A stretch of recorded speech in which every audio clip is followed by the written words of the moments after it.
Naaman नाम का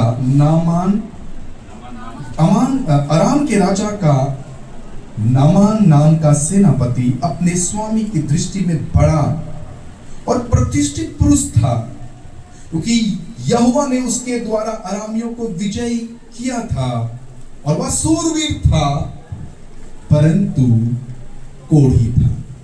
ये जो कोढ़ की बीमारी है उस जमाने में ला इलाज बीमारी थी, और कोढ़ी बीमारी के बारे में बहुत बातें व्यवस्था में लिखा हुआ है, उस पर मैं हल्का सा आज जिक्र करूंगा। तो देखिए ये बीमारी, आइए और बीमारी के बारे में सुनते हैं। केवल बीमारी नहीं, एक्सीडेंट भी हम सुनेंगे। दूसरा राजा पहला अध्याय उसका 1 और 2।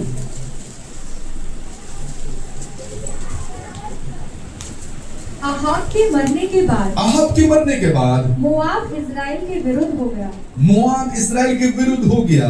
अहज्या एक जालीदार खिड़की में से जो शोमरोन में उसकी अटारी में थी गिर पड़ा और बीमार हो गया। तब उसने दूतों को यह भेज कर कहा, तुम जाकर एक्रोन में बालजबूल नामक देवता से यह पूछ आओ कि क्या मैं इस बीमारी से बचूंगा या नहीं बचूंगा। बीमारी इतना जबरदस्त है कि आपका ध्यान भटका देता है, मरता क्या नहीं करता। अब मालूम है, मैंने बहुत सारे विश्वासियों के बारे में सुना है कि जब उनके जीवन में बड़ी बीमारी हुई तो वो अपना ध्यान परमेश्वर की ओर लगाने के बजाय वो हर तरह के तंत्र मंत्र में, जादू टोना टोटका में लग गए। और देखिए यहाँ पर भी ये व्यक्ति वैसा ही कर रहा है, ये बीमार हो गया है। आज के जमाने के जैसा नहीं कि आपके प्लास्टर बांध दिया जाएगा, ऊपर से गिरा था। लेकिन बताना चाहता हूँ, एक बार ऊपर से गिरने के बाद ये घाव धीरे धीरे करके फैलेगा और ये मर जाएगा। आइए जाते हैं यूहन्ना में भी देखेंगे। आज मैं आपको बीमार के बारे में बताने जा रहा हूँ, और मैं जानता हूँ आप लोग भी यहाँ पे बीमार होंगे। अगर आप बीमार हैं तो आज मैं आपको उपाय बताने जा रहा हूँ कि आप बीमारी के साथ क्या कर सकते हैं। यूहन्ना उसका 5वां अध्याय उसका 3 से लेके 5 तक। इनमें से बहुत से बीमार अंधे लंगड़े और सूखे अंग वाले पड़े रहते थे, क्योंकि नियुक्त समय पर परमेश्वर के स्वर्गदूत कुंड में उतरकर पानी को हिलाया करते थे। पानी हिलते ही जो कोई पहले उतरता वह चंगा हो जाता था, चाहे उसकी कोई भी बीमारी क्यों ना हो। वहाँ एक मनुष्य था जो 38 वर्ष से बीमारी में पड़ा बीमार पड़ा था। आपसे मैं सवाल पूछना चाहता हूँ, इस व्यक्ति का क्या नाम था?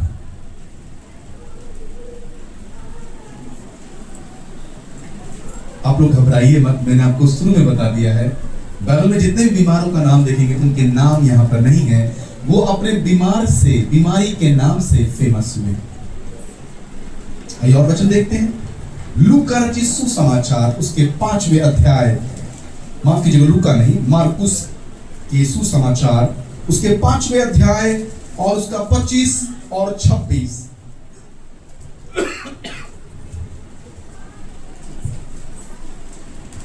मैं चाहता हूं सब लोग खोलें।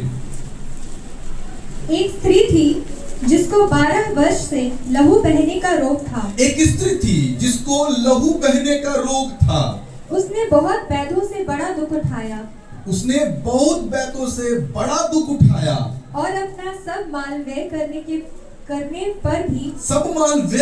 पर भी उसे कुछ लाभ ना हुआ, परंतु और भी रोगी हो गई। मैं आपसे पूछना चाहता हूँ, सर क्या नाम था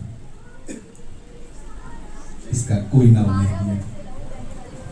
नहीं दिया गया है।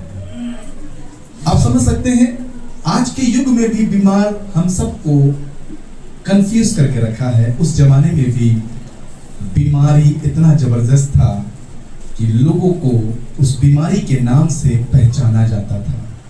बाइबल में इस स्त्री को लहू बहने का रोग था और इस रोग वाली जो स्त्री थी उसका नाम यहाँ पर लिखित नहीं है। उसका नाम क्या लिखा हुआ है? 12 वर्ष से लहू बहने का क्या था?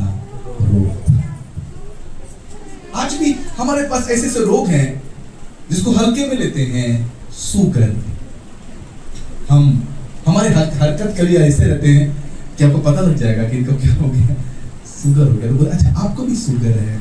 हम गर्व से बोलते मुझे भी शुगर है। अच्छा आपको भी प्रेशर है? बोले हाँ मेरे को भी प्रेशर है। हम अपने नामों से हम बोलते हैं। मालूम है हम लोग जब पास्टर लोग जाते थे तो हम खुश हो जाते थे कि वो भी मेरे साथ बैठा हुआ है और हम लोग एक स्पेशल प्रकार के खाना खा रहे हैं।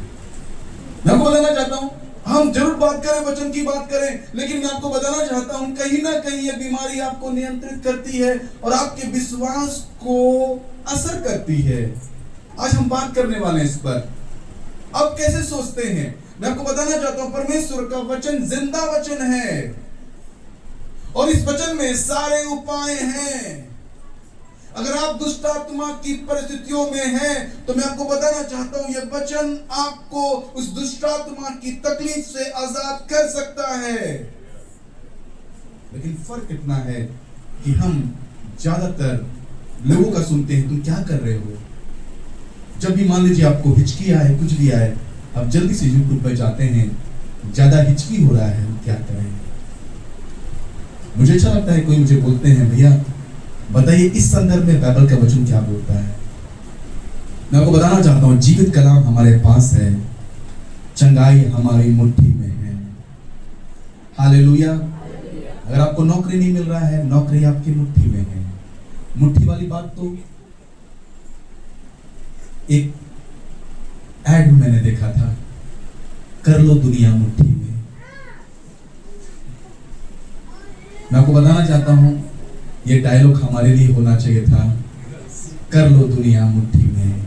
क्योंकि लिखा हुआ है जो परमेश्वर से पैदा हुआ है वो संसार पर जय प्राप्त कर सकता है। हालेलुया। जो संसार पर पैदा, जो परमेश्वर से पैदा हुआ है वो संसार पर जय प्राप्त कर सकता है। मैंने पिछले दिनों बताया, हो सकता है बड़े सीधे होंगे, आप कबूतर के समान भोले होंगे, लेकिन बताना चाहता हूं आप सबको अपनी अपनी लड़ाई लड़ना होगा। अगर आपको दुष्टात्मा सता रहा है, अगर आप वचन के करीब नहीं जा पा रहे हैं तो आपको अंदर लड़ना पड़ेगा।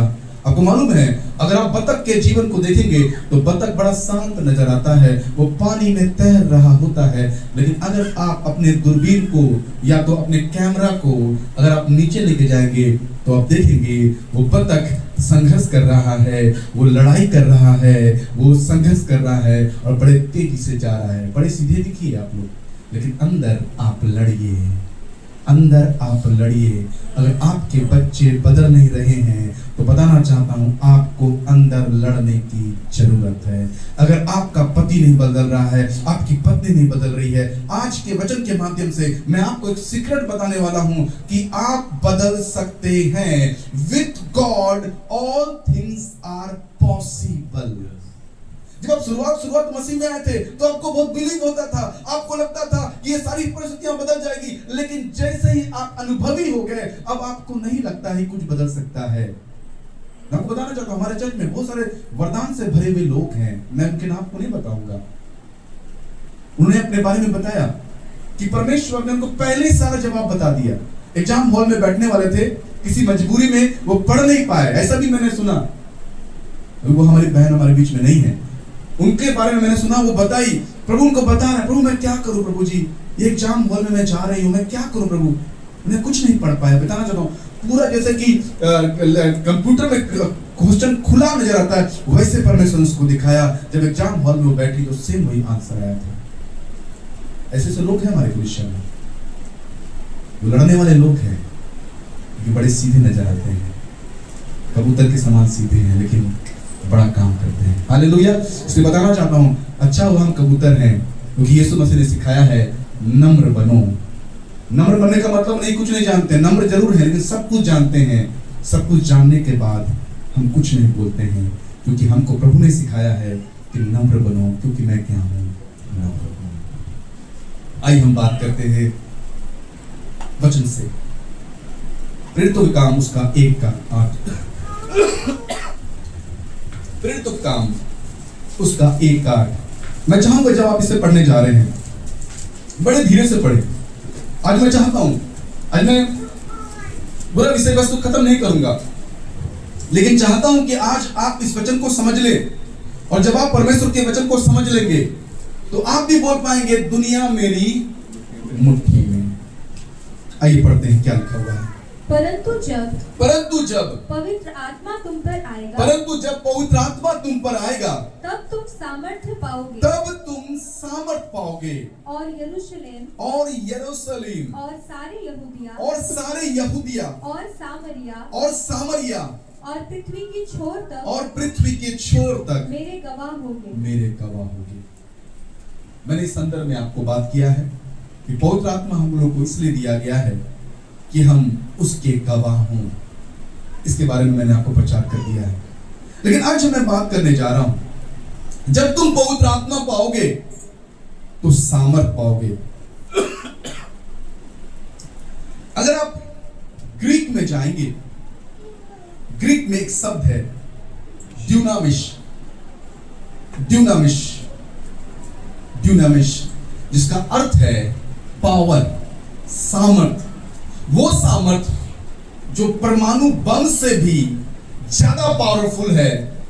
और इस सामर्थ में जिस शब्द का इस्तेमाल किया गया है, इस सामर्थ जो वर्ड है हिंदी में, जो सामर्थ है, पावर है, उस सामर्थ में जिस शब्द को ग्रीक में बोला गया है, ड्यूनामिस करके बोला गया है, इसके बारे में बोला गया है कि ये परमाणु बम से भी ज्यादा सामर्थी है। मैं आपको बताना चाहता हूं, जितनों ने उससे ग्रहण किया, परमेश्वर ने उन्हें संतान होने का अधिकार दिया।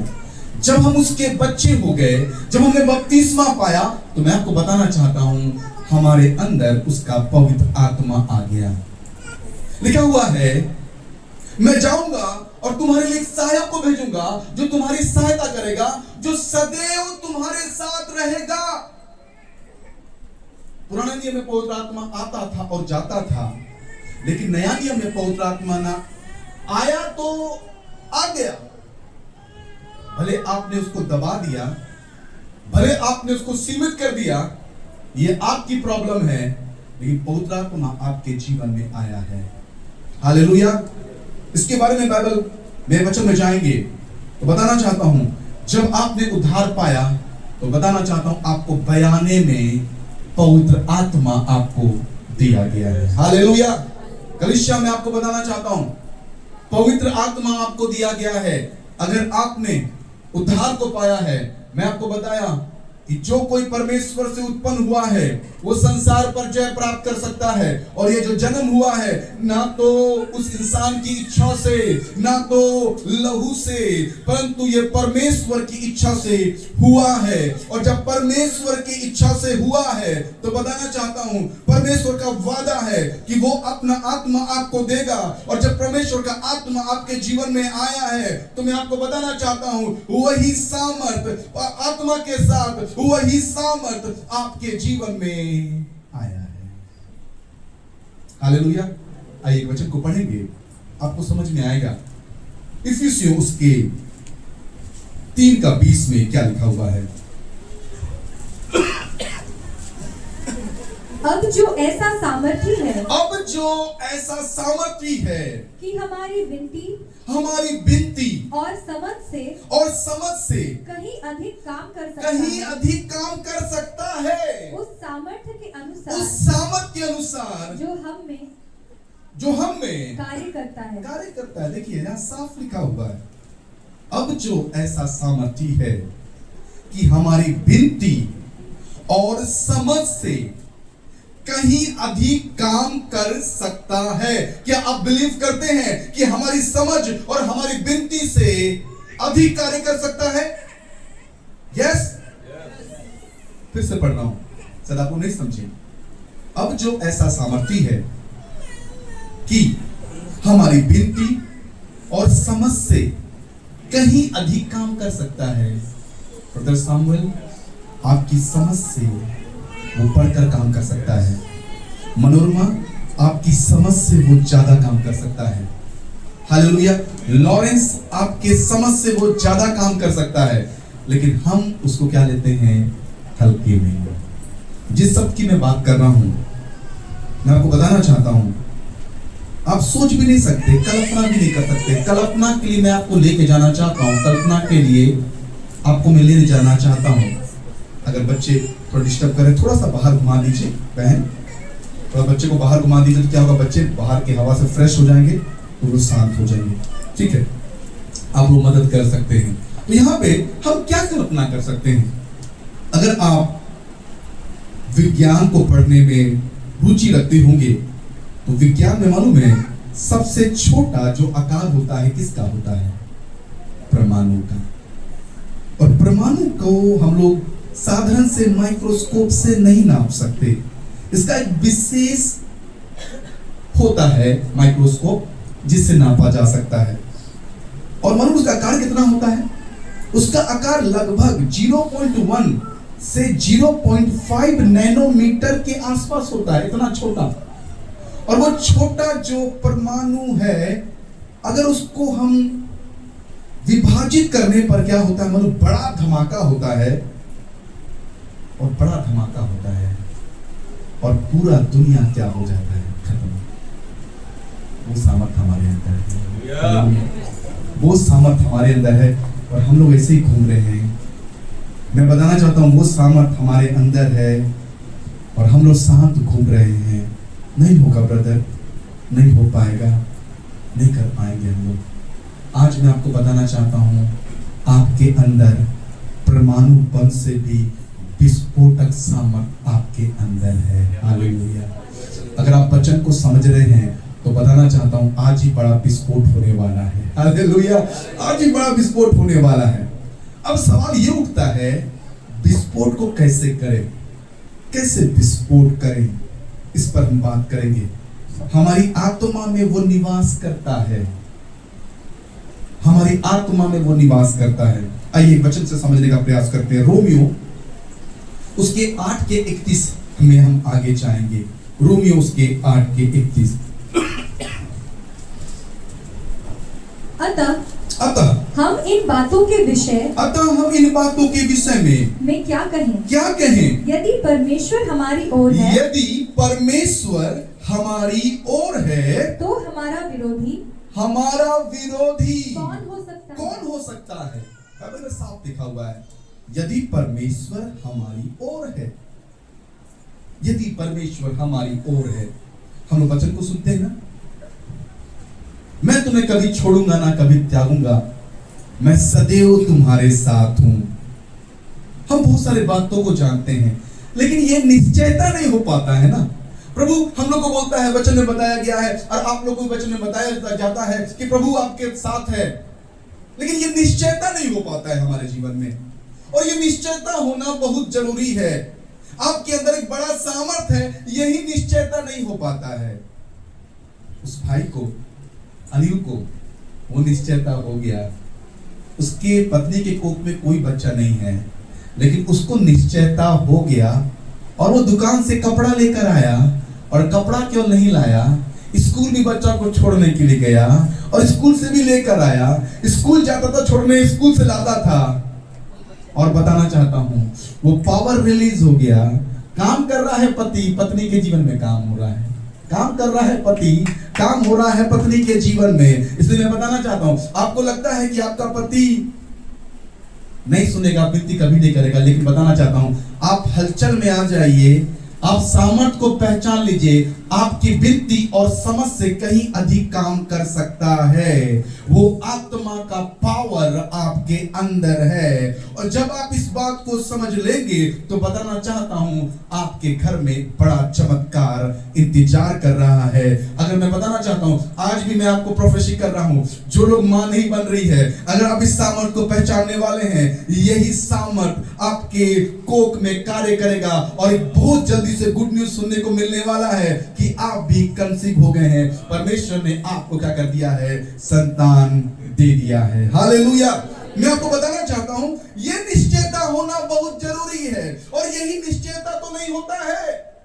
और इस निश्चयता के लिए हमको परमेश्वर के वचन में समय देने की जरूरत है। हम परमेश्वर के वचन में समय नहीं देते हैं। कब ये निश्चयता होगा? आपको पता लगने लगेगा परमेश्वर खुश हो गए, परमेश्वर को अच्छा लग रहा है। आइए थोड़ा यीशु के उदाहरण से समझने का प्रयास करते हैं, क्योंकि यीशु मसीह हमारे बेस्ट उदाहरण है, यीशु मसीह हमारे आदर्श हैं। यूहन्ना उसके 8:29 क्या लिखा हुआ है?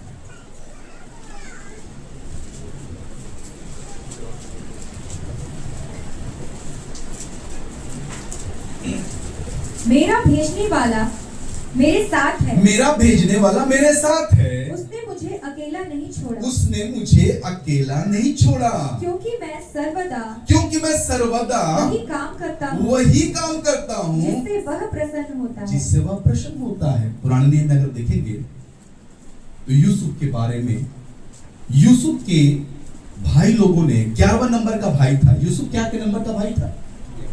11वें नंबर का भाई था, और यूसुफ के उसके भाई लोगों ने बेच दिया।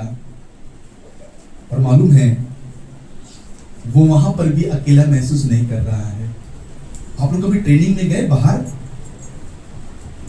कभी ट्रेनिंग में नहीं गए बाहर? मेरी बहन ट्रेनिंग के लिए बाहर गई, रूपा सिस्टर भी चली गई थी। अकेला लग रहा था ना? यीशु मसीह क्या बोल रहे हैं? अकेला नहीं छोड़ा। ये प्रार्थना हमारी भी होनी चाहिए, ये निश्चयता हमारी भी होनी चाहिए। कई बार क्या होता है, पति लोग चले जाते लंबे टूर में, पत्नी लोग डर जाती है। मैं आपको बताना चाहता हूँ, पत्नियों को बोलना चाहता हूँ, आप लोग भी यीशु के समान बोलिए, वो निश्चयता आना जरूरी है। मुझे अकेला नहीं छोड़ा यीशु, वो परमेश्वर मेरे साथ है। कुछ लोग बोलते हैं भाई सिस्टर, बहन लोग दूसरी बहन को बोलती है मुझे डर लग रहा है, आ जाना तुम्हारे जीजा भी नहीं है। आपको बोलना चाहिए मेरा परमेश्वर ने मुझे अकेला नहीं छोड़ा है, वो मेरे साथ है। हालेलुया, वो मेरे साथ है। कि बताना चाहता हूँ परमाणु बम से भी ज्यादा सामर्थ्य मेरे अंदर है। हालेलुया, हमारे विनती और समझ से कहीं ज्यादा काम कर सकता है। यूसुफ मालूम है गुलाम में था, और गुलाम में मालूम है बाइबल उसके बारे में गवाही देती है। आप लोग पढ़ लीजिएगा उत्पत्ति उसके 29 उसके 2 में क्या लिखा हुआ है। पढ़िए, गुलामी में है, लेकिन पढ़ने से लगेगा नहीं कि वो गुलामी में है। जैसे वहां पे डायलॉग आ रहा है ना, जैसे पिछले दिनों मेरी पत्नी फिलिपियों की पत्री में से पढ़ा रही थी, वहां ऐसा नहीं लग रहा था कि पौलुस जेल में है। आप तो हम लोग क्या करते हैं, अपने पवित्र आत्मा को मालूम है काम करने का मौका नहीं देते हैं। हम लोग मालूम है दुख को बताते हैं, दुखी रहते हैं। आप अपने बीमारी को इतना हाईलाइट कर देते हैं कि आपका नाम छुप जाता है, आप बीमारी से परिभाषित हो जाते हैं। लेकिन आपको बताना चाहता हूं हमारा परमेश्वर उस बीमारी से भी बड़ा परमेश्वर है, और आपके अंदर ये निश्चयता होना जरूरी है कि वो मेरे साथ है। आइए देखिए यूसुफ के बारे में क्या लिखा हुआ है।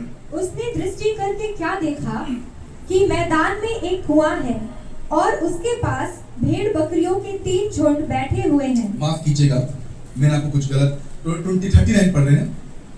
39 पढ़िए, 39 पढ़िएगा। 39 1 और 2।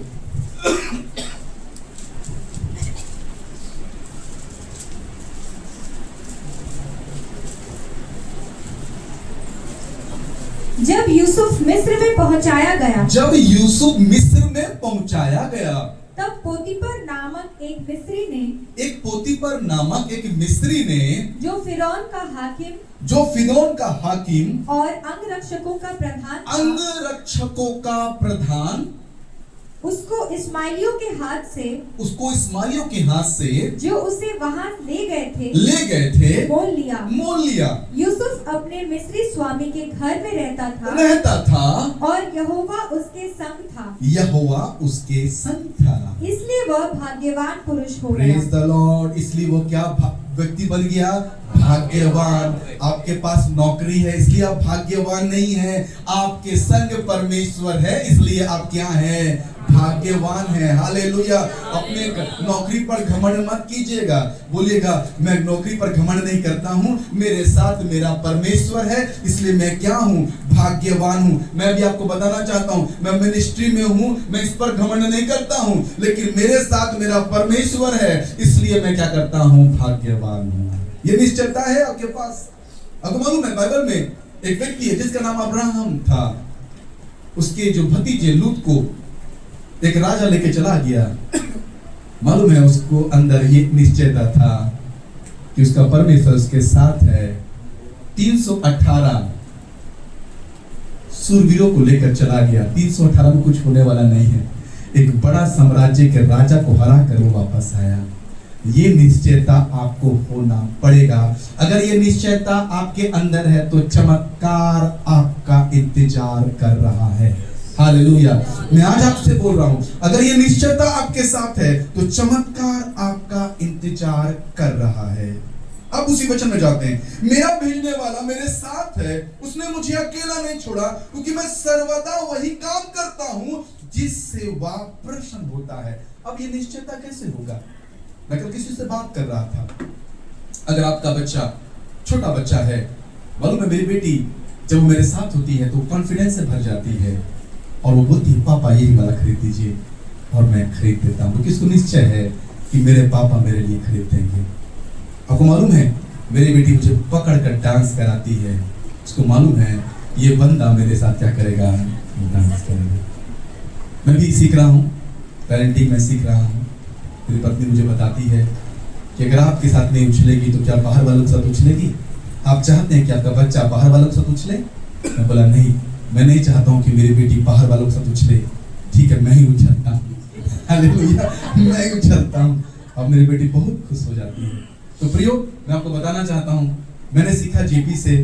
जेपी अपने बेटे के साथ कोई उसका दोस्त नहीं, लेकिन अकेले बंदूक और अपने खेलते हैं। मारता है जेपी को भी वो, लेकिन वो सहता है, क्योंकि उसका पिता केवल नहीं है, वो उसका दोस्त भी है।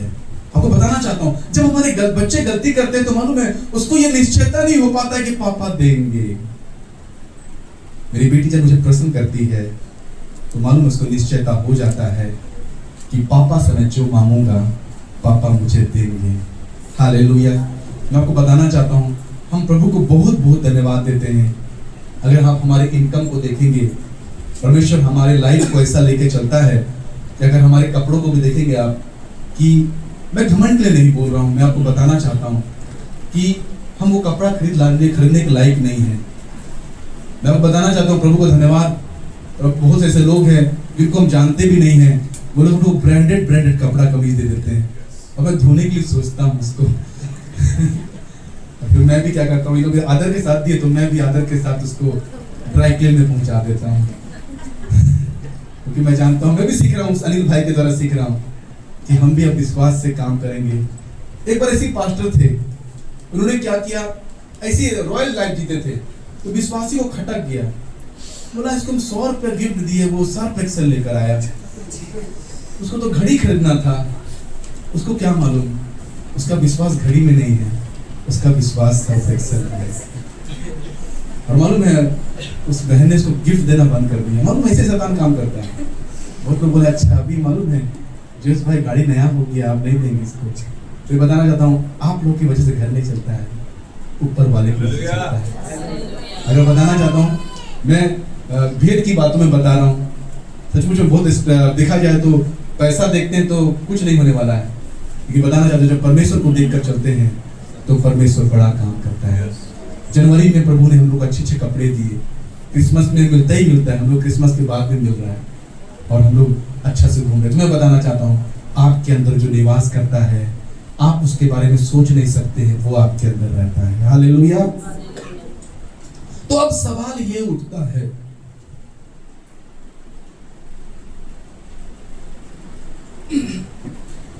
तो सवाल ये उठता है यीशु मसीह क्यों ऐसे बोल पाते हैं, अकेला नहीं छोड़ा क्योंकि मैं सर्वदा वही काम करता हूं जिससे वह प्रसन्न होता है। अब सवाल उठता है कैसे वो निश्चयता आए। निश्चयता तब आएगा जब आप उस परमेश्वर को खुश करेंगे। जब आप खुश करेंगे, क्या करना चाहिए आपको कि वो पावर रिलीज हो जाए। आज वो कुंजी बता रहा हूं, कैसे वो चाबी काम करना शुरू करेगा कि वो सामर्थ बाहर निकल जाए। मैं आपको बताना चाहता हूं, बहुत से लोग हमारे पास दुआ करने के लिए आ रहे हैं, प्रेयर के माध्यम से सामर्थ रिलीज हो रहा है, प्रभु अपना काम कर रहा है। मैं चाहता हूं जो लोग वचन सुन रहे हैं आपके द्वारा भी काम करें। तो क्या करना पड़ेगा, आपको परमेश्वर को खुश करना पड़ेगा। आप बोलेंगे ब्रदर मैं वचन को नहीं जानता हूं, मैं आपको बताना चाहता हूं जितना जानते हैं उतना ही कीजिए ना। दो ही बात मालूम है, दो ही कीजिए। आइए आपको बताता हूं 2-3 बात। नए जब चर्च में आते तो मालूम 2-3 बात है। पहला बात चर्च आइए, दूसरा बात प्रार्थना कीजिए, तीसरा बात आराधना कीजिए। यही कीजिए बस। आप लोग बोलेंगे नहीं आप लोग तो बहुत हाई लेवल वाला जानते हैं, बोला बताइए, उसको बाद में सीखिए, पहले जो है उस पर कीजिए। लेकिन वो जो छोटी छोटी बातों में विश्वास योग्य रहेगा, बड़ी बातों में विश्वास योग्य रहेगा। जितना जानते हो उतना ही कीजिए। और क्या करें जोत भाई? आइए चर्च, अपने कमाई का 10वांश दीजिए। अच्छा 10वांश भी देना, ठीक है दीजिए। उसके बाद कभी कभी जो फास्टिंग होता है उसमें आइए। मैं आपको बताना चाहता हूं, आप लोग बोलेंगे इससे क्या होगा? बाइबल में एक बच्चा था जिसको कुछ नहीं मालूम था, एक ही बात मालूम था, अपने लीडर का बात सुनना, जी आ रहा हूं, और सोना मालूम था। सुनना मालूम था और सोना, दो ही आज्ञा, सुनना और सोना। बताइए कौन? सामुएल। उसको दो ही आज्ञा मालूम था। लिखा हुआ है वो वाचा के संदूक के पास सोता था और एली का सुनता था, एली का सुनता था और वहां सोता था, एली का सुनता था वहां सोता था। परमेश्वर खुश हो गया। उस समय में दर्शन की कमी थी, परमेश्वर ने उसको दर्शन दिया। मैं आपको बताना चाहता हूं आपको कितना बाइबल के बारे में मालूम है, कितना ट्रेनिंग किए हैं, कितना जानते हैं, वो इंपॉर्टेंट नहीं है, लेकिन जो आपके सामने है आप क्या करते हैं ये इंपॉर्टेंट है। मेरे पास्टर जब मैं ट्रेनिंग करके आया, मुझे बोले बेटा ट्रेनिंग करके आ गया? बोला हाँ ट्रेनिंग करके आ गया। बोला सबको भूल जाओ। मैं बोला ठीक पास्टर, अब मैं जो बोलूंगा वही करना। मैंने वही किया। मैं आपको बताना चाहता हूँ मैं हकला था, बोलने भी नहीं जानता था, लेकिन मैं जानता था कि मेरे अंदर जो आत्मा है वो विस्फोटक आत्मा है। हालेलुया।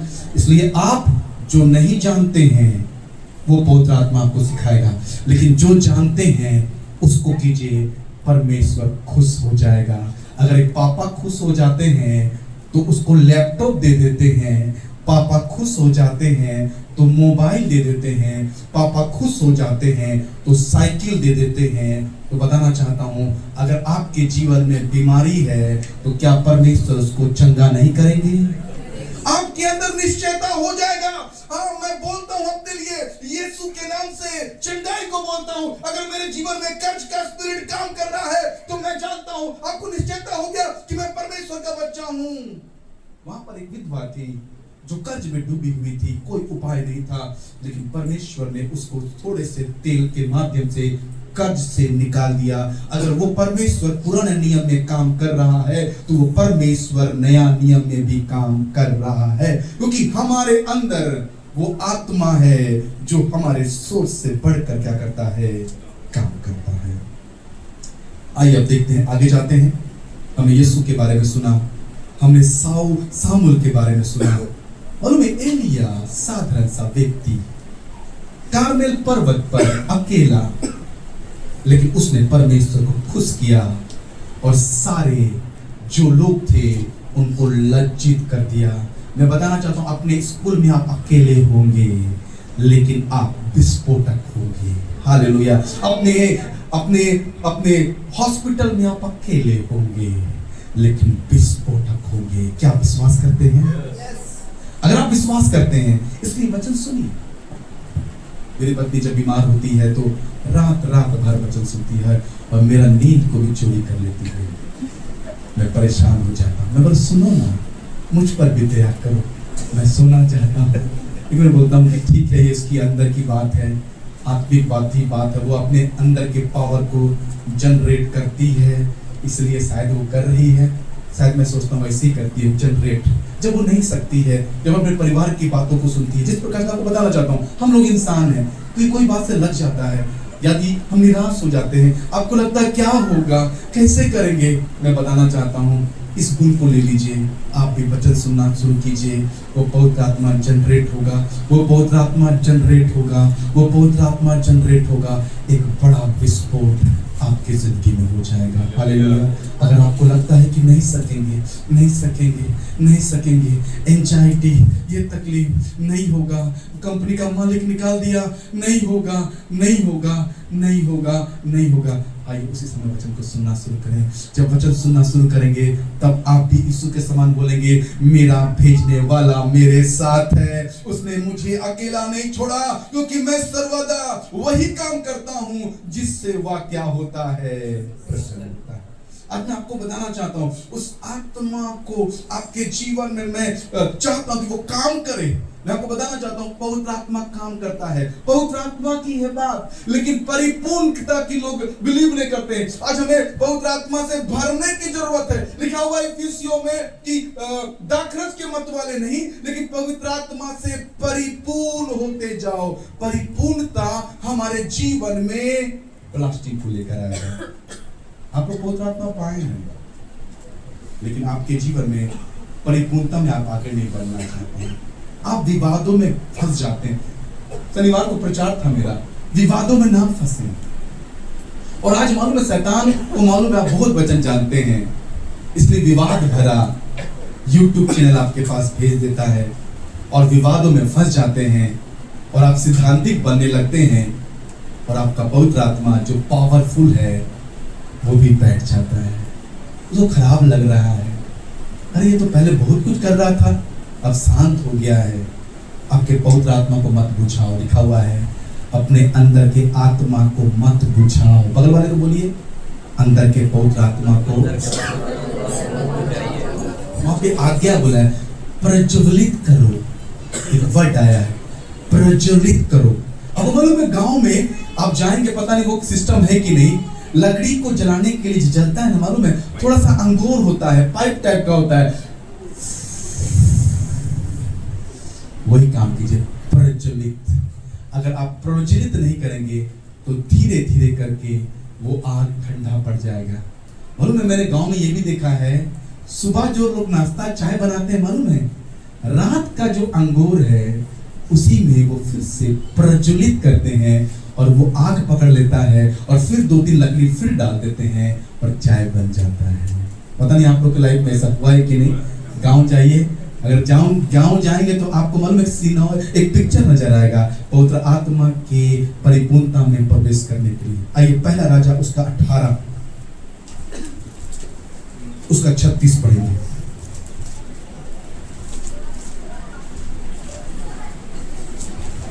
फिर भेंट चढ़ाने के समय एलिया नबी समीप जाकर कहने लगा, हे अब्राहम, इसहाक और इज़राइल के परमेश्वर यहोवा, आज यह प्रकट कर कि इज़राइल में तू ही परमेश्वर है और मैं तेरा दास हूँ, और मैंने ये सब काम तुझसे वचन पाकर किए हैं। मैं आपको बताना चाहता हूँ, एलिया राजा का सेवक नहीं है, लेकिन राजा की वो सेवा कर रहा है।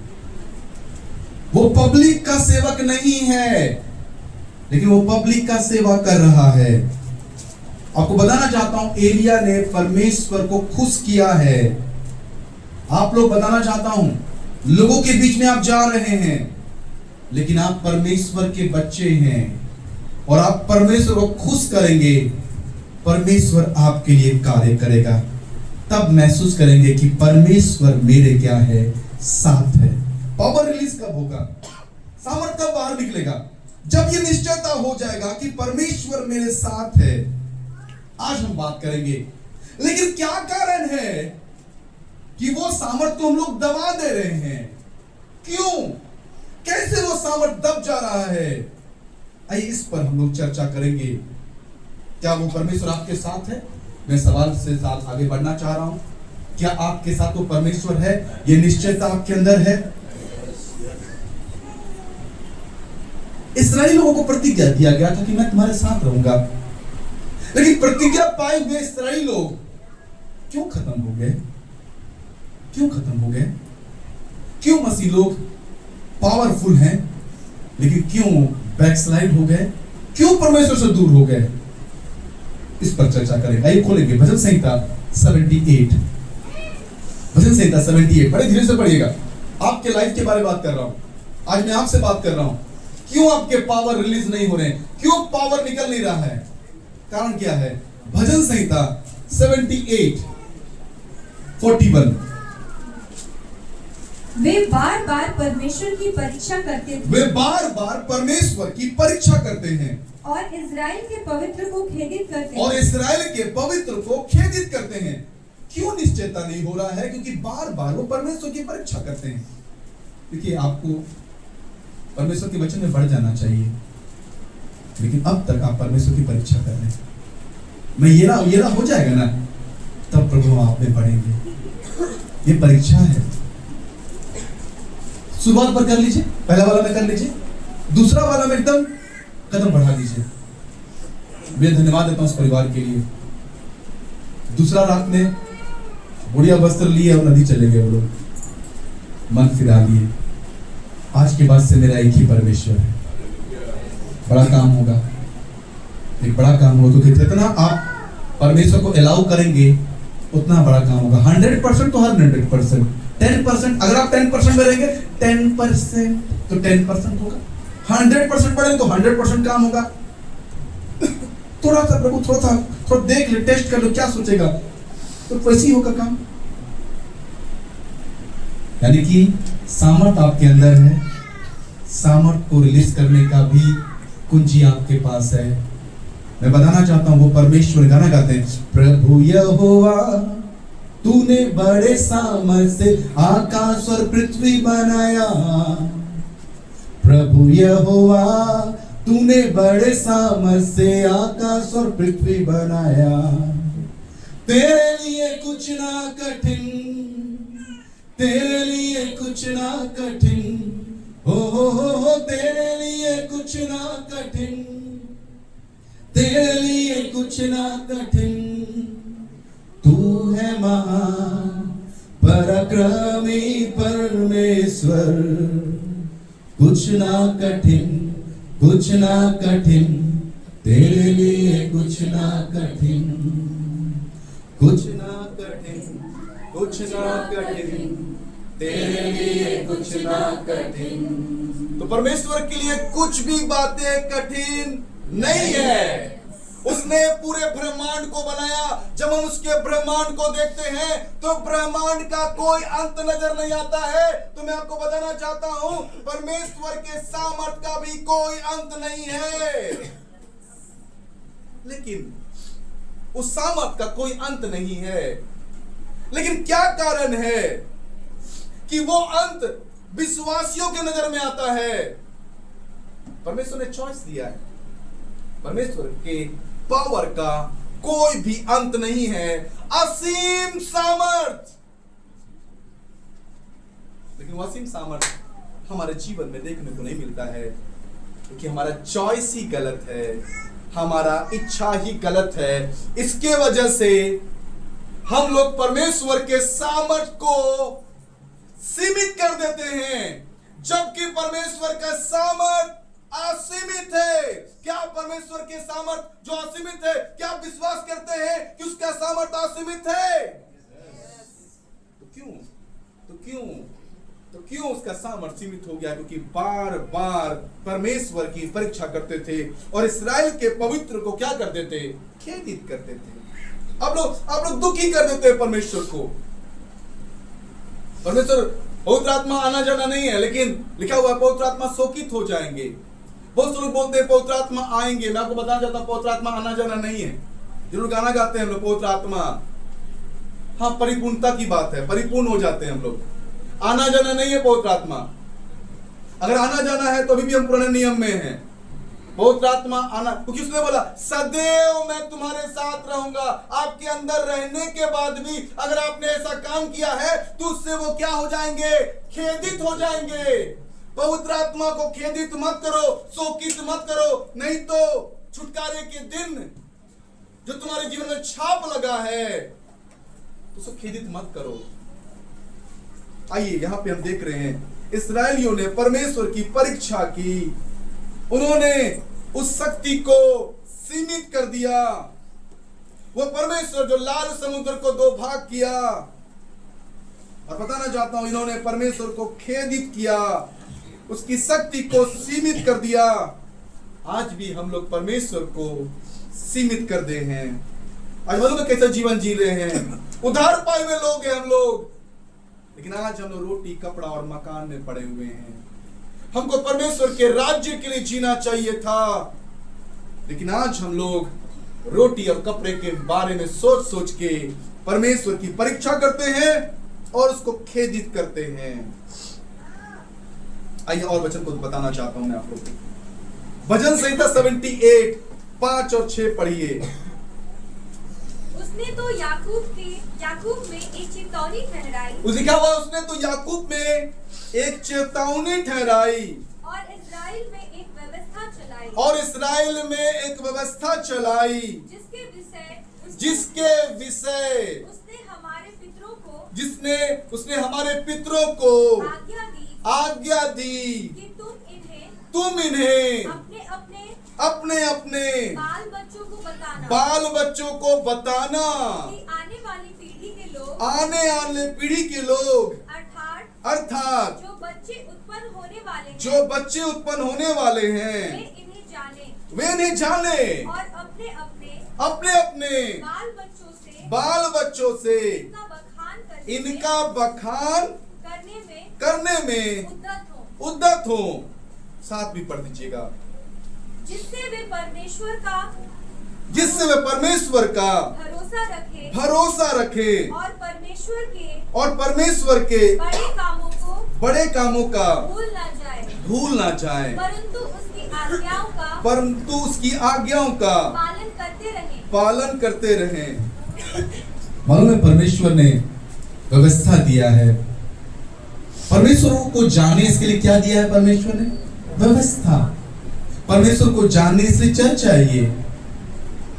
आप लोग बोलते हैं मुझे आने की जरूरत नहीं है। मैं आपको बताना चाहता हूं, अगर आप चाहेंगे ना तो चर्च आ सकते हैं, अगर नहीं चाहेंगे तो नहीं आ पाएंगे। मैं भी कुछ नहीं कर पाऊंगा। अगर आप मुझे बोलेंगे जोइस भाई मेरा गाड़ी बहुत धीरे धीरे चलता है, तो मैं भी कुछ नहीं कर पाऊंगा। अगर आप चाहेंगे तो गाड़ी को बनवा सकते हैं। आप बोलेंगे मालूम है चर्च आते उसी दिन पुलिस पकड़ता है, मेरे पास हेलमेट भी नहीं है। अगर आप चाहेंगे तो आप हेलमेट ले लीजिए। आप लोग बोलेंगे लाइसेंस नहीं है। मैं बताना चाहूँ अगर आप चाहेंगे तो लाइसेंस बना लेंगे। आप लाइसेंस बनाने के लिए 4500 रुपये खर्चा करेंगे, आपको 45 करोड़ का फायदा होगा। यहाँ पर हालेलुया, 45 करोड़ का फायदा होगा। आप तो ऐसा चले जाते हैं, छोड़ के चले जाते हैं कि अंबानी और अडानी भी उतना नहीं जाता होगा। अडानी और अंबानी भी समय देते हैं। आप तो ऐसा व्यवहार करते हैं कि आप परमेश्वर से भी बिजी हैं। परमेश्वर अभी भी कार्य कर रहे हैं। अगर चाहते हैं ब्रेक थ्रू हो, एक बड़ा काम हो, तो आपको उसकी आज्ञाओं को मानना सीखना पड़ेगा। उनको आराधना करना है। आपको व्यवस्था में पता लगेगा कि आपको आराधना करना है। आइए देखते हैं और लिखा हुआ है 10 से 8 से लेकर 10 तक पढ़िए। क्या लिखा हुआ है? और अपने पितरों के समान ना हो। और अपने पितरों के समान ना हो। एक बार रुक जाइए। अपने बच्चों को सिखाना है, अपने बच्चों को उठते बैठते लेटते सिखाना है। मैं जानता हूं बच्चे बड़े शरारती हैं, उन्हीं की भाषा में सिखाना है। अब मालूम है मैंने बच्चों को बोला है, मेरी बेटी नजर नहीं आई, मैंने बोला था आज मैं पूछूंगा तुमको क्या वचन पढ़ी, तो मुझे पता लगा वो पढ़ी है। आज मैं उसको प्रचार करने बोलता क्या पढ़ी है। इससे पहले कि मैं आप पर बोल रहा हूँ उसको भी मैं क्लास ले रहा हूँ। मुझे सुनने को मिला वो संडे स्कूल में जवाब नहीं दे रही थी, तो पूरा क्लास हुआ है उसका। तो अपने बच्चों को क्या करना है? बताना है। और संडे स्कूल टीचर आप लोग भी मुझे बताइए, और आप लोग भी गार्जियन से बातचीत कीजिए, शिकायत के रूप में नहीं लेकिन सपोर्ट के रूप में। हम लोग सब मिलके बच्चों को क्या करेंगे? आज्ञा मानने वाले बच्चे बनाएंगे। हमारे बच्चे कल के क्या हैं? भविष्य। पढ़ दीजिए। और अपने पितरों के समान ना हो, क्योंकि उस पीढ़ी के लोग तो हठीले और झगड़ालू थे। कैसे थे वो लोग? हठीले और झगड़ालू। आप लोग भी हठीले और झगड़ालू हैं? नहीं मानेंगे बात। कुत्ता का पूंछ सीधा हो जाएगा लेकिन हम सीधा नहीं होंगे। हम नहीं आएंगे चर्च, हम बाइबल नहीं पढ़ेंगे, कितना भी कुछ लोग नहीं पढ़ेंगे। ठीक है, इनके बारे में क्या बोला आगे? और उन्होंने अपना मन स्थिर ना किया था। इन्होंने अपना ये है परीक्षा की। ऐसे से कर करके इन्होंने क्या किया? परमेश्वर की परीक्षा की। और लिखा हुआ मन स्थिर ना किया था, और ना उनकी आत्मा परमेश्वर की ओर सच्ची रही। ना उनकी आत्मा परमेश्वर की ओर सच्ची रही। प्रेमियों ने तो शस्त्रधारी और धनुर्धारी होने पर भी युद्ध के समय पीठ दिखा दी। उन्होंने परमेश्वर की वाचा पूरी नहीं की और उसकी व्यवस्था पर चलने से इनकार कर दिया। ये प्रेमी मालूम है कौन है? यूसुफ 11वां नंबर का बेटा था, प्रिय बेटा था, परमेश्वर को खुश करने वाला बेटा था। प्रेम कौन था? मनश्शे और प्रेम था। ब्लेसिंग किसके पास गया? एप्रेम के पास। एप्रेम जो इतना ब्लेस्ड व्यक्ति है, लिखा हुआ है वो क्या है? शस्त्रधारी है, धनुर्धारी है, लेकिन जब युद्ध करने गया तो पीठ दिखा के क्या हो गया? क्यों हो रहा है ऐसे? क्योंकि आप लोग परमेश्वर की परीक्षा करते हैं। वो पावर रिलीज क्यों नहीं हो रहा? हम लोग कहलाते हैं पेंटिकोस्टल। पेंटिकोस्टल तो लोग को बदनाम कर दिया है। हमारा जीवन जो है, अगर परमेश्वर हमारे जीवन में सीसीटीवी लगा देगा ना, तो बताना चाहता हूं प्रेमी से कमी नहीं होंगे। लोग लड़ने जाते हैं, पीठ दिखा के वापस आ जाते हैं। मैं बड़ा आराम से वचन प्रचार कर रहा हूं, लेकिन मैं चाहता हूं वचन को ध्यान धर के सुनिए और समझिए। अगर बगल वाले को नींद आ रहा है तो बोलिए भैया उठ जाइए, नहीं तो आप भी पतरस के समान हो जाएंगे। यीशु मसीह पतरस को बोला था कि मैं मरकर तीसरे दिन जी उठूंगा, लेकिन पतरस को नींद आ गया और बात में बड़ा डांट पड़ा, शैतान मेरे सामने से क्या हो जा, दूर हो जा। एक दूसरे की सहायता कीजिए। भाई मैं जानता हूं आप लोग नाइट ड्यूटी करके हैं, मैं जानता हूं शैतान आपके जीवन में सतावट को लेकर आता है। वचन सुनने से पहले बोलिए पवित्र आत्मा मेरे अंदर नींद की आत्मा को भगा दीजिए, थकान को दूर कीजिए। तैयारी के साथ रात से तैयारी कीजिए, एक दिन पहले से तैयारी कीजिए। आपको बताना चाहता सोना फेंक रहा हूं, आज मैं मालूम है हीरा फेंक रहा हूं, और आपने हीरा नहीं लिया तो बोलेंगे हमको नहीं मिला। अरे आप सो रहे थे, आपको हीरा नहीं मिला। बताना चाहता हूं करोड़ों की बात कर रहा हूं आज। अभी अमेरिका के लिए अमेरिका का राष्ट्रपति जो सबको निकाल रहा है, अभी एक ग्रीन कार्ड का ऑफर निकाला है। 44 करोड़ जो देगा उसको ग्रीन कार्ड दिया जाएगा, वहाँ का निवासी हो जाएगा, और उसके लिए 10 लाख लोग लाइन में खड़े हैं। देखिए सब कितना वहां जाना चाहते हैं। हम लोग वहां जाने के लिए नहीं जाएंगे। अमेरिका जाने के लिए लोग कितना उतावला है। मेरा उतावला तो वहां पर नहीं है, मेरा उतावलापन तो वहां पर जाने के लिए। हालेलुया। उतावलापन हमारे अंदर वहां का होना चाहिए। समझ रहे हैं मेरा वचन? क्या मेरा वचन समझ रहे हैं आप लोग? क्या आप मेरा वचन को समझ रहे हैं? मैं आज आपको बताना चाहता हूं, उन्होंने परमेश्वर की सामर्थ को सीमित कर दिया। अनाज्ञाकारिता के वजह से उन्होंने परमेश्वर के सामर्थ को सीमित कर दिया। मैं बड़ा आराम से बोल रहा हूं, उन्होंने परमेश्वर के वचन को सीमित कर दिया। आज हम लोग भी परमेश्वर की आज्ञा नहीं मानने की वजह से परमेश्वर के सामर्थ को क्या कर दिए हैं? सीमित कर दिए हैं। तो सीमित ही नहीं, और देखिए भजन संहिता 78 का 11।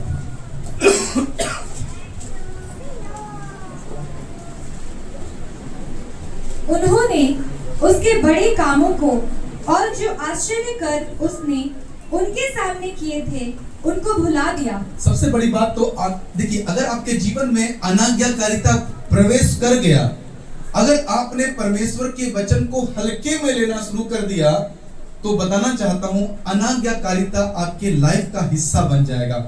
अगर अनाज्ञाकारिता आपके लाइफ का हिस्सा बन जाएगा तो आप लोग परमेश्वर की बातों को भूल जाएंगे।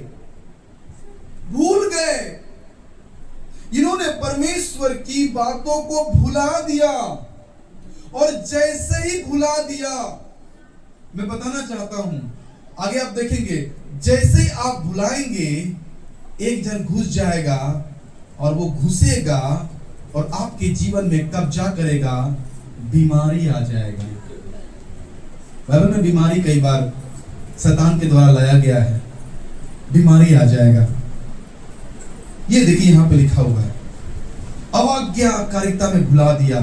मतलब बीमारी की वजह से लोग भूल जाते हैं परमेश्वर को। वो राजा कहां चला गया? जादू टोना के पास चला गया। परिस्थिति भी भुला देता है। मतलब परिस्थिति में हम क्या होते भूल गए, बीमारी में भूल गए। कौन कंट्रोल कर रहा है बीमारी में? बीमारी। नौकरी नहीं मिल रहा है, कौन कंट्रोल कर रहा है? नौकरी। पत्नी 2-3 बार सुना दे रही है, आज राशन नहीं लाए, भूल गए।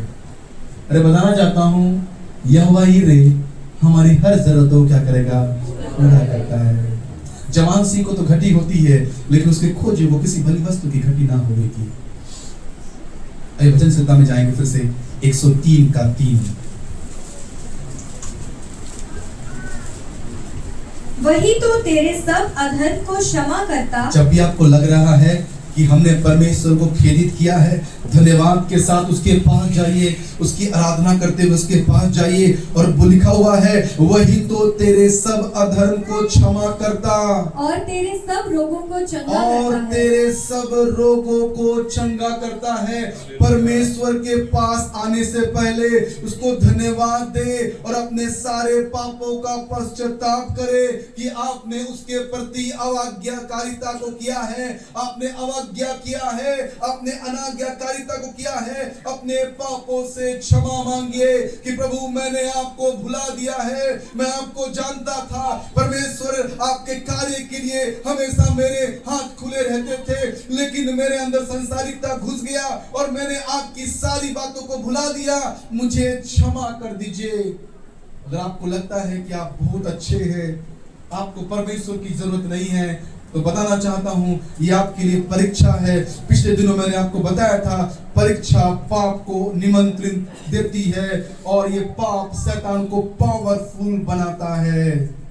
तो इसलिए परमेश्वर के वचन बताते हैं, वही तो तेरे सब अधर्म को क्षमा करता और सब रोगों को क्या करता है?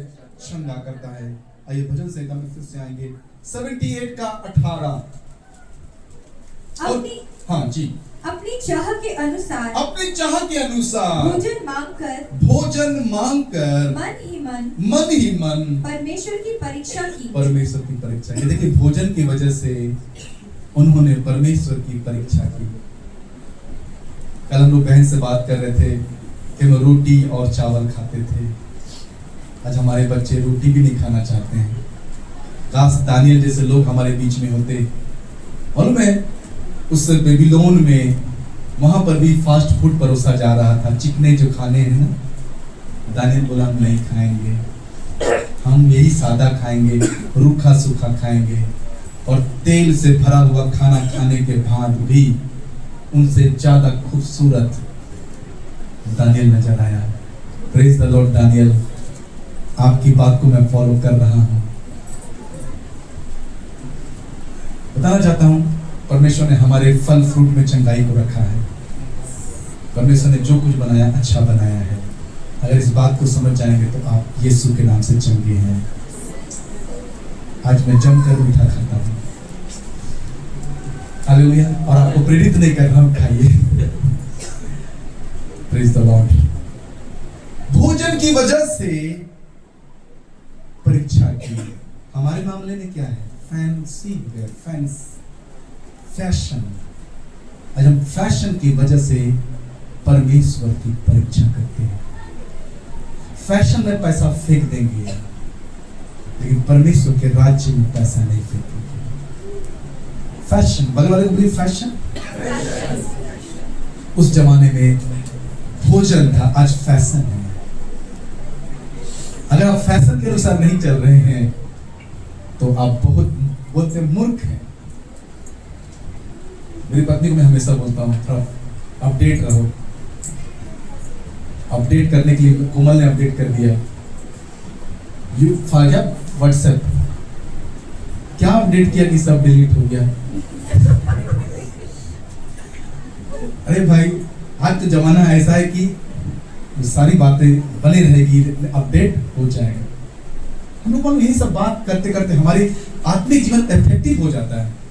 हम लोग लगता है हमको नहीं मालूम है, फेसबुक हमको नहीं मालूम है। हम फेसबुक के लिए उतावला होते हैं, इंस्टाग्राम के लिए उतावला होते हैं। मालूम आज बहुत सारे परिवार टूट रहे हैं, मालूम है? इंस्टाग्राम और फेसबुक। पुराने जो दोस्त तो मिल जाते हैं। अच्छा था ये सब चीजें नहीं थी, पुराने पुराने दोस्त लोग मिल जाते हैं। और दुख के समय, हम मालूम है, एक बहन की कहानी बता रहा हूं। उन्होंने दुख के समय अपने कॉलेज के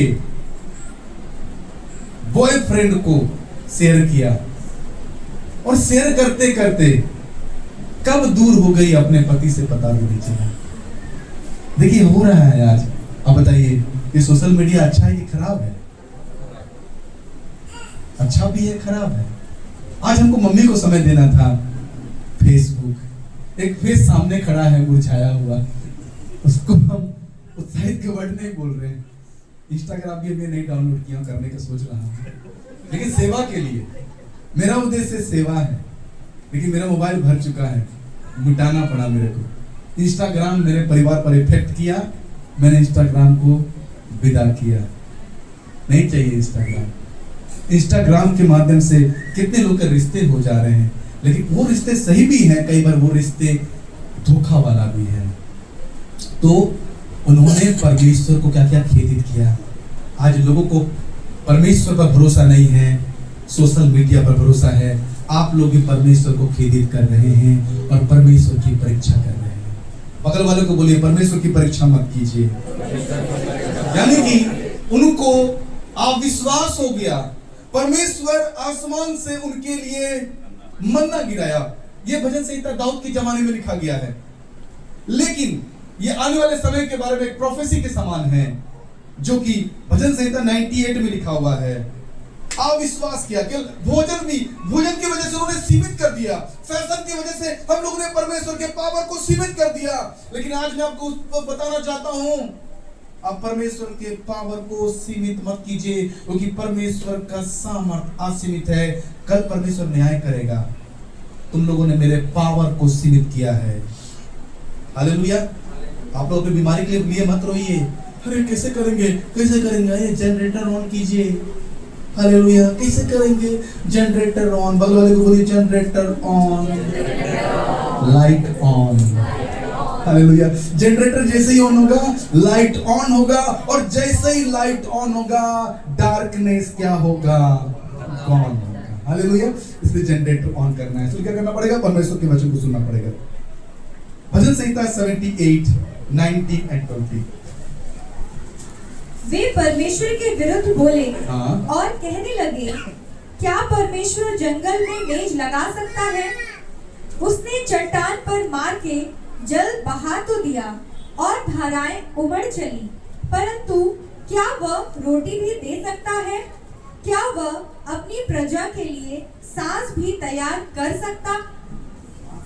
मांस भी तैयार कर सकता। मांस। ये सवाल कौन लोग पूछते हैं, क्या परमेश्वर मुझे चंगा कर सकता है? मैं उन लोगों के लिए नहीं बोल रहा जो नए विश्वासी आ रहे हैं, ये पुराने लोग बोल रहे हैं, क्या परमेश्वर मुझे बीमारी से ठीक कर सकता है? और हम लोग चले जाते हैं विजेंद्र सिंह के पास। चाहिए, अच्छी बात है। मैं बताना चाहता हूं, वो पावर आपके अंदर है। आप पावर को छोड़कर इधर उधर घूमते हैं। एक हरिण के बारे में बोला जाता है, क्या बोलते हैं उसको? हाँ? अच्छा, एक जन बोलिए, मृग तृष्णा। वो मृग जो होता है, वो सुगंध को इधर उधर ढूंढते रहता है, लेकिन सुगंध तो उसके अंदर है। आप लोग भी बोलिए, हम सामर्थ को इधर उधर ढूंढ रहे हैं, सामर्थ हमारे अंदर है। इस्राएलियों ने परमेश्वर पर अविश्वास किया। इस्राएलियों ने परमेश्वर पर अविश्वास किया, और अविश्वास भी परमेश्वर को सामर्थ को क्या कर देता है, सीमित कर देता है। भुला दिया, सीमित। अनाज्ञाकारिता सीमित, भोजन सीमित। इसलिए बताना चाहता हूं, आप लोग भी यीशु की तरह प्रार्थना कीजिए, हमें परीक्षा में ना ला, परंतु बुराई से बचा। और तब डर आता है, शैतान आएगा, जाल बिछाएगा, खुद को छिपाएगा, पंख लेके हम उड़ेंगे और न डरेंगे। यीशु आएगा, हमें बचाएगा। याद रखिएगा, शैतान अदन की वाटिका में सांप के साथ आया। हमारे लाइफ में मत सोचिए कि सांप के साथ आएगा। मीठा मीठा बात बोलेगा, मीठा मीठा बात। मैं इस बार फास्टिंग पीरियड में सिखाया, मीठा मीठा हो रहा है बात, जिससे आप बहुत प्यार करते हैं उसके बड़ाई के बारे में बात हो रहा है, समझ जाइए दाना बहुत है। जब दाना बहुत सारा नजर आए तो समझिए दाने के नीचे क्या है, जाल है। ये लोग ने बुला दिया, और बुलाने के बाद मालूम है क्या हुआ? मार्कुस 4:40 में क्या लिखा हुआ है? क्यों डर आता है? क्यों बीमारी से लोग डर जाते हैं? क्यों नौकरी नहीं है? क्यों डर जाते हैं? क्यों हम लोग कर्ज से डर जाते हैं? और उसने कहा, तुम क्यों डरते हो? तुम क्यों डरते हो? क्या तुम्हें अब तक विश्वास नहीं? तुम्हें अब तक विश्वास नहीं? अगर यीशु मसीह आज होता, वो तो नाव की कहानी थी। आज यीशु मसीह बोलता तुम क्यों डरते हो? मालूम है, अगर आप पढ़ेंगे मत्ती रचित सुसमाचार 5वें अध्याय में जो पहाड़ी उपदेश है ना, 6वें अध्याय के बाद आगे जाएंगे तो उसमें नाव वाला घटना आपको नजर आएगा। ये जो पहाड़ी उपदेश 7 तक है, आपको नाव का घटना नजर आएगा। तब यीशु मसीह बोले, इसका मतलब टीचिंग पूरा दिया गया था, विश्वास के बारे में पूरा टीचिंग दिया गया था। लेकिन जैसे ही समस्या क्या, डर गए। जो से बोले था वो डर गए। तब यीशु मसीह बोलेगा तुम लोग क्यों डर गए? क्यों डरते हो? बीमारी आ गया, डर गए। तो प्रभु यीशु मसीह बोलेगा क्यों डरते हो? अब बताइए, उन लोगों का डर होना लाजमी था कि नहीं था? अन्य जाति होते तो समझ में आता। प्रभु के साथ रहने के बाद भी डर गए। अगर प्रभु इत्मीनान से सो रहा है तो तुमको भी सोना है। अगर प्रभु इत्मीनान से सो रहा है तो हम लोगों को भी क्या करना है? इत्मीनान से ये सीखना है हम लोग। जब भी प्रॉब्लम आएगा आज भी सो जाइए, इत्मीनान रहिए। अरे मालूम भूचाल आ गया, अच्छा भूचाल आ गया। अरे मालूम है आप घर नहीं बना सकते, ओके ठीक है मैं जानता हूं, मैं घर बनाऊंगा।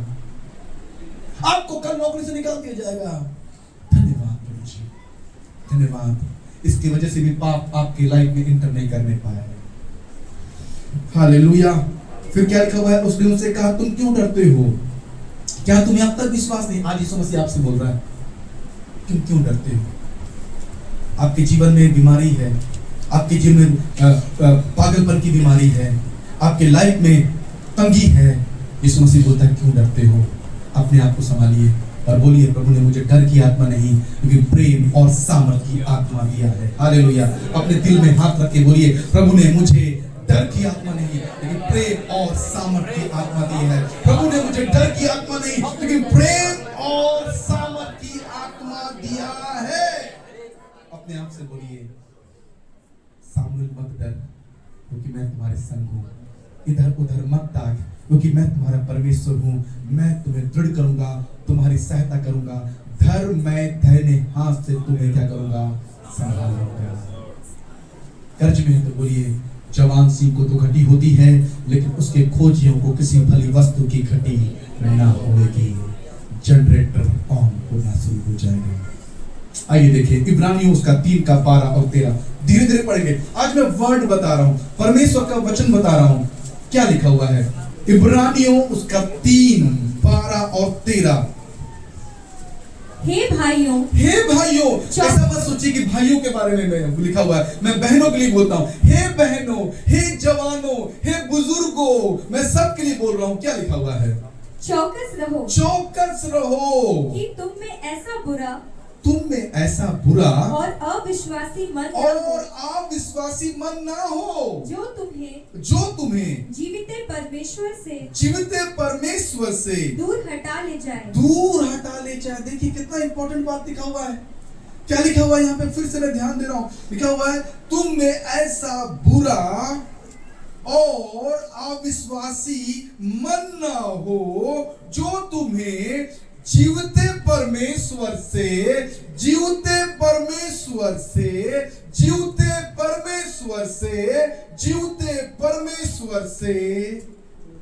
दूर हटा ले जाए। आगे वरन जिस दिन तक आज का दिन कहा जाता है हर दिन एक दूसरे को समझाते रहो ऐसा ना हो कि तुम में से कोई जन पाप के छल में आकर कठोर हो जाए। मैं आपको एक सच्ची घटना बता रहा हूँ, एक परिवार के बारे में, साउथ के परिवार के बारे में बता रहा हूँ। वो परिवार मालूम है, कोविड आया, कोविड में बहुत नुकसान हुआ उनको, और इन्होंने कोविड में तो चर्च जाने का ऐसे ही नहीं जाने लगे। फिर उन्होंने अपने चर्च में जो जूम होता था, जूम में जुड़ने लगे, और जूम में अच्छा लगने नहीं लगा तो यूट्यूब से जुड़ने लगे, अच्छे अच्छे लोगों के संदेश सुनने लगे। और बताना चाहता हूं, कोविड के बाद से आज तक वो लोग चर्च नहीं गए, आज तक चर्च नहीं गए। मैं तो डरता हूं जो लोग ऑनलाइन परमेश्वर के वचन को सुनते हैं। मैं बताना चाहता हूं, अच्छा मैंने जो उनका भी देखा, क्या देखते हैं आप लोग, बहुत शानदार वर्शिप था, शानदार हो रहा है सब कुछ, लेकिन अच्छा संदेश भी हो रहा है। लेकिन बताना चाहता हूं, पति पत्नी साथ रहने के बाद भी पति पत्नी दूर हो गए। क्यों? बताना चाहता हूं, यीशु मसीह ऑनलाइन नहीं आए, यीशु मसीह ऑफलाइन आए। बताना चाहता, संगति बहुत जरूरी है। प्रियो, आप चर्च में आते हैं तो संगति करते हैं, आप लोग की मजबूरी है, अच्छी बात है, लेकिन ज्यादा समय तक ऑनलाइन हमारे विश्वास को कठोर कर सकती है। मेरा ये वचन नहीं है, हर दिन एक दूसरे को समझाते रहो, ऐसा ना हो कि तुम में से कोई जन पाप के छल में आकर कठोर हो जाए। एक दिन भाई मेरे पास आए, बोले भैया मेरी बेटी चर्च नहीं आ पा रही है, क्या आप उसको मेंबर देंगे कि नहीं? मैं बोला दूंगा, आपकी बेटी का मजबूरी है, वहां कोई संगति नहीं है, आपकी बेटी जुड़ सकती है। वो तो बीमार है, जुड़िए, लेकिन आप स्वस्थ हैं, सामने हैं, आप जरूर आए। मैं बताना चाहता हूं, आपके अंदर जो सामर्थ्य है वो आपको आपके डर पर जय प्राप्त करने के लिए मदद करेगा, क्योंकि आपको भी नहीं मालूम है आपके अंदर जो आत्मा काम करता है आपकी विनती और समझ से ज्यादा काम कर सकता है।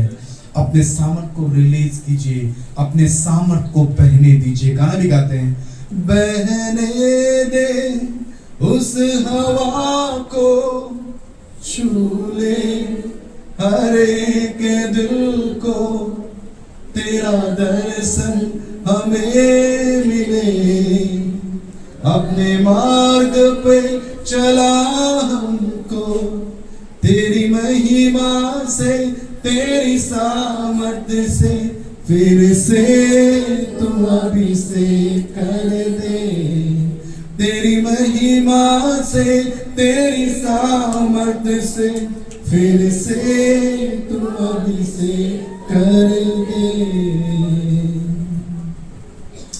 उस पावर को रिलीज करने की सामर्थ यानी कि आपके ऊपर निर्भर करता है कि उस सामर्थ को आप रिलीज करें या ना करें। आइए पढ़ते लूका उसका 5:17 पढ़ेंगे।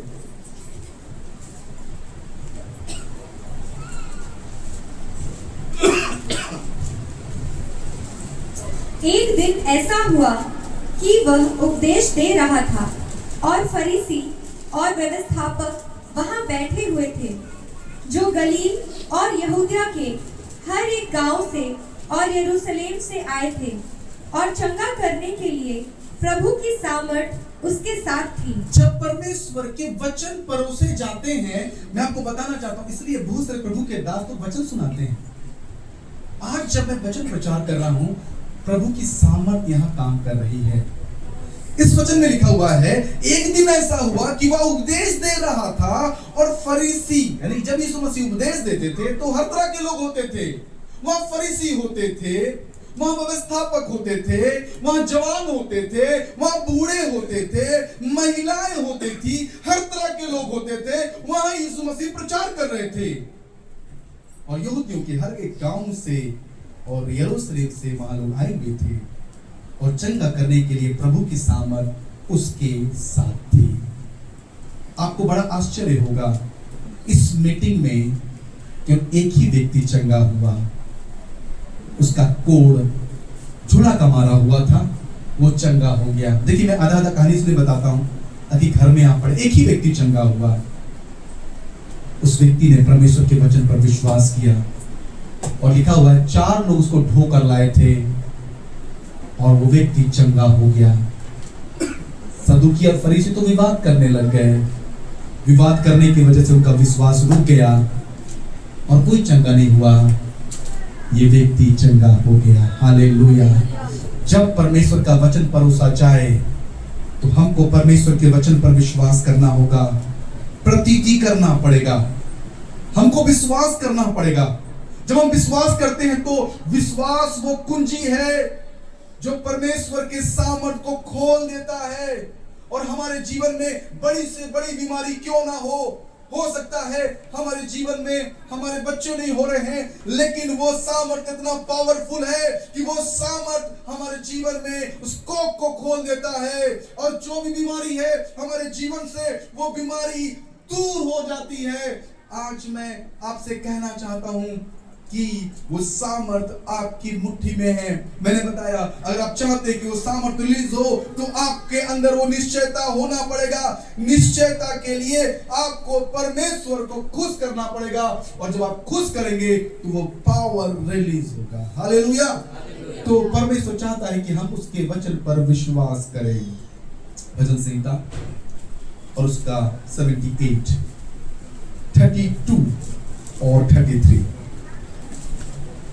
इतने पर भी वे और अधिक पाप करते गए। इतने पर भी वे और अधिक पाप करते गए और परमेश्वर के आश्चर्य कर्मों की प्रतीति ना की। तब उसने उनके दिनों को व्यर्थ श्रम में और उनके वर्षों को घबराहट में कटवाया। गौर कीजिए, अविश्वास इतना डेंजर हो सकता है जो हमारे जीवन में प्रॉब्लम लेकर आता है। ये प्रॉब्लम कैसे आता है उस पर थोड़ा वचन कर देखेंगे, फिर हम जल्दी से समाप्त करेंगे। पहला कुरिन्थियों उसका 3रा अध्याय उसका 16 और 17। पहला कुरिन्थियों 3रा अध्याय 16 और 17। क्या तुम नहीं जानते कि तुम परमेश्वर का मंदिर हो? देखिए, क्या तुम नहीं जानते कि तुम परमेश्वर के मंदिर हो और परमेश्वर का आत्मा तुम में वास करता है। यदि कोई परमेश्वर के मंदिर को नष्ट करेगा तो परमेश्वर उसे नष्ट करेगा। क्योंकि परमेश्वर का मंदिर पवित्र है। अगर आप परमेश्वर के मंदिर को क्या करेंगे? नष्ट करेंगे तो वो भी आपको नष्ट करेगा। क्यों नष्ट हो रहा है मंदिर? क्योंकि आप परमेश्वर को क्या कर रहे हैं? लिखा हुआ है तुम परमेश्वर के मंदिर हो। अगर कोई परमेश्वर के मंदिर को नाश करेगा तो परमेश्वर उसको नाश करेगा। अगर आप परमेश्वर के वचन में नहीं बढ़ रहे हो, इस मंदिर का ख्याल नहीं रख रहे हो, तो बताना चाहता हूं धीरे से कोई घुसेगा। उसको समझाने के लिए और एक वर्ड, पहला कुरिन्थियों 11 का 29 से लेके 32 तक। बोलने के लिए मेरे पास बहुत सारी वर्ड है, लेकिन समय मेरा साथ नहीं देता है, इसलिए मैं उस वर्ड को अब समाप्ति में जाऊंगा, लेकिन आपको ये बात बता के जाऊंगा। क्योंकि जो खाते पीते समय परमेश्वर के देह को ना प्रभु के देह को ना पहचाने, वह इस खाने और पीने से अपने ऊपर दंड लाता है। इसी कारण तुम में बहुत से निर्बल और रोगी हैं और बहुत से सो भी गए। यदि हम अपने आप को जांचते तो दंड ना पाते, परंतु प्रभु हमें दंड देकर हमारी ताड़ना करता है। इसलिए कि हम संसार के साथ दोषी ना ठहरे। सवाल का जवाब मिल रहा है। बाइबल में 2 कुरिन्थियों 12 अध्याय में लिखा हुआ है, वहां भी एक अच्छा वर्ड लिखा हुआ है, उसको आप लोग पढ़िएगा, पढ़ लीजिए उसको। 2 कुरिन्थियों 12 का 7।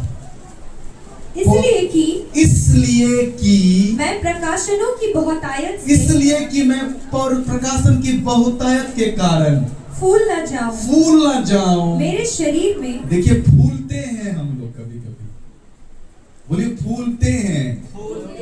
फूलना घमंड को बताता है। तो फूल ना जाए इसलिए क्या आ जाता है? बीमारी आ जाता है। इसलिए शैतान अलाउ करता है। अच्छा बताइए, बीमारी कौन लाता है? परमेश्वर कभी नहीं लाता, शैतान ही लाता। अय्यूब के जीवन में देखिए, बाउंड्री को परमेश्वर लगा के रखा है। देखा, बाड़ा टूटा, कौन घुसा?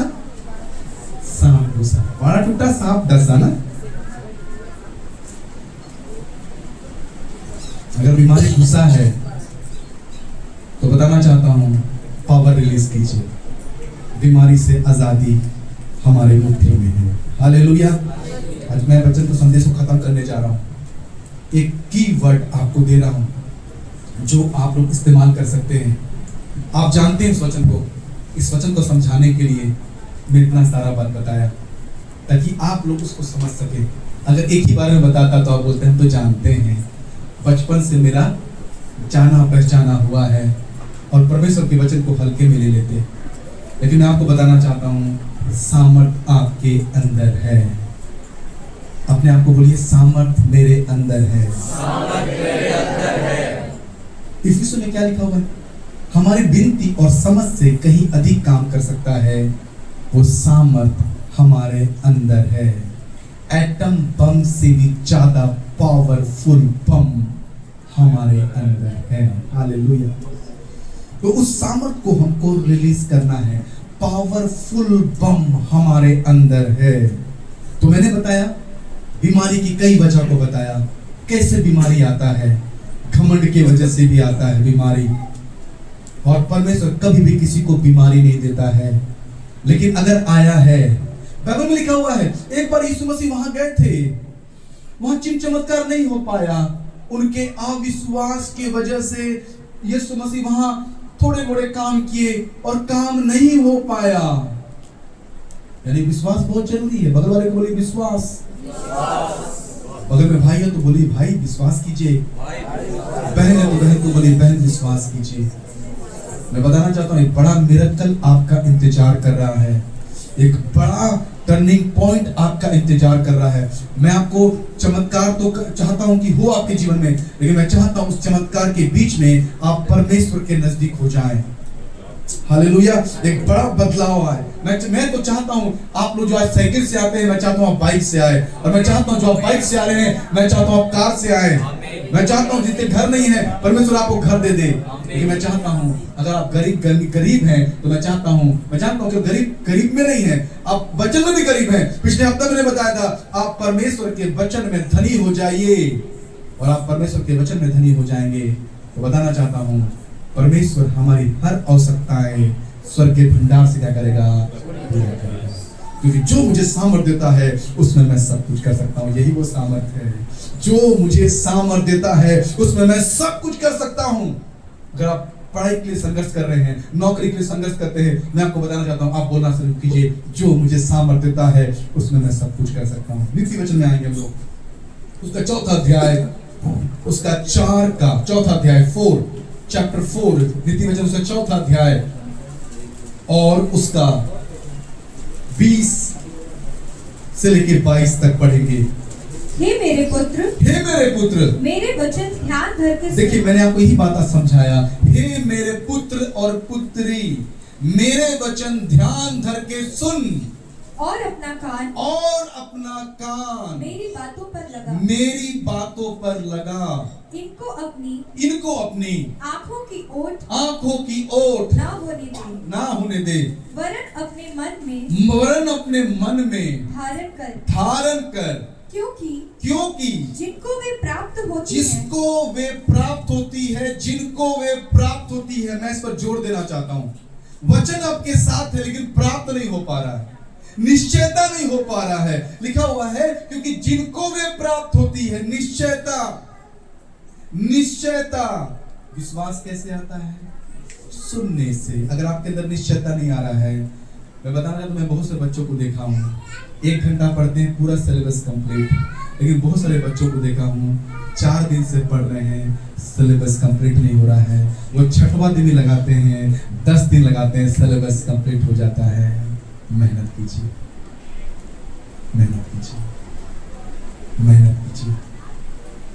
क्योंकि जिनको वे प्राप्त होती, बस यही लाइन को प्राप्त होना बाकी है।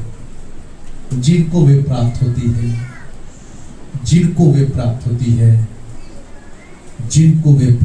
है, वे उसके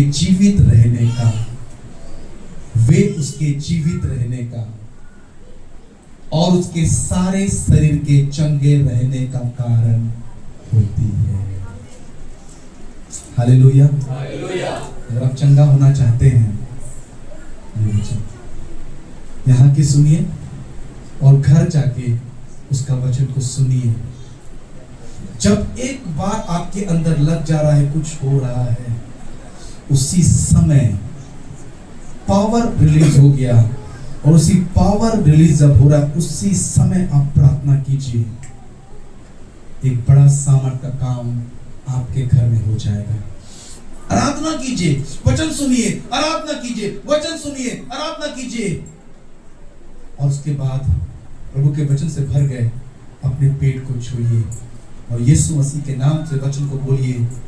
वो परमेश्वर जो कोक देता है, क्या वो कोक बंद कर सकता है? In the name of Jesus, Yeshu के नाम से वो कोक खुल जाए। मैं प्रार्थना करता हूं यीशु मसीह के नाम से, वो कैंसर की जो व्याधि है, यीशु के नाम से मेरे शरीर से दूर हो जाने पाए। हर दिन जब आप वचन से भरकर जब ऐसा बोल रहे हैं, एक बड़ा चोट आप कैंसर को दे रहे हैं। हालेलुया। मैं आज आपको बताना चाहता हूं, आपके अंदर एटम बम से भी पावरफुल पावर आपके अंदर है। वो कोई और पावर नहीं है, वो पवित्र आत्मा का पावर है। हालेलुया। क्या कलीसिया मेरी बात को सुन रही है? क्या कलीसिया अपनी चंगाई को लेने के लिए तैयार है? अगर कलीसिया अपनी चंगाई को लेने के लिए तैयार है, तो मैं आपको बताना चाहता हूं परमेश्वर भी तैयार है, क्योंकि वो अनलिमिटेड गॉड है, उसका कोई लिमिट नहीं है। वो असीम सामर्थ से भरा हुआ परमेश्वर है, जो आपके जीवन में अपने सामर्थ को लेकर आना चाहता है। लेकिन क्या आप तैयार हैं? और इसलिए परमेश्वर का वचन बताता है, हे मेरे पुत्र, हे मेरे बेटी और हे मेरे जवान बच्चों, हे बुजुर्ग लोगों, मेरे वचन को ध्यान धर के सुनो, मेरे वचन को ध्यान धर के सुनो, मेरे वचन को ध्यान धर के सुनो। अगर वो आपको प्राप्त हो जाएगा तो वो आपके जीवित रहने का और आपके सारे शरीर के चंगे रहने का वजह बनेगा। एक कलीसिया अपनी आंखों को बंद करेंगे। हालेलुया। धन्यवाद हो पिता परमेश्वर, आपकी नाम की तारीफ हो। Hallelujah, hallelujah.